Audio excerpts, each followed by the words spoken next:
கொள்கையா முரண்பாடா? அரசியலில் எழும் புதிய கேள்வி. வணக்கம் நண்பர்களே.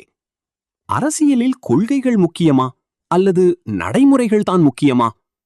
இந்த கேள்வி மீண்டும் ஒரு முறை அரசியல் அரங்கில் விவாதத்தை கிளப்பியுள்ளது.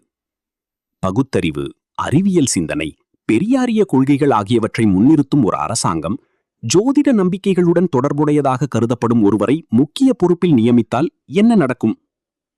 ஆதரவாளர்கள் கூறுவது என்ன? ஒருவரின் தனிப்பட்ட நம்பிக்கையை வைத்து அவருடைய திறமையை மதிப்பிட முடியாது.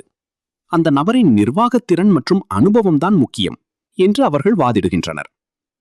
ஆனால் விமர்சகர்கள் வேறு கேள்வியை முன்வைக்கிறார்கள்.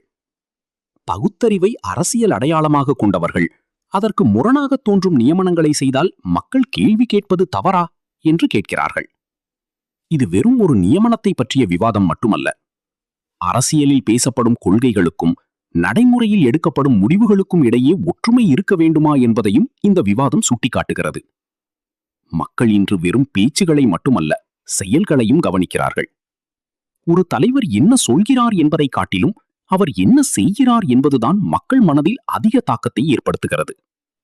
அப்படியானால் அரசியலில் கொள்கை முக்கியமா அல்லது திறமை இருந்தால் தனிப்பட்ட நம்பிக்கைகள் முக்கியமல்லவா? உங்களுடைய கருத்தை கமெண்டில் பதிவிடுங்கள். இந்த வீடியோ பிடித்திருந்தால் லைக் செய்யுங்கள், நண்பர்களுடன் பகிருங்கள். மேலும் இதுபோன்ற அரசியல் பகுப்பாய்வு வீடியோக்களுக்கு நமது சேனலை சப்ஸ்கிரைப் செய்ய மறக்காதீர்கள். நன்றி, வணக்கம்.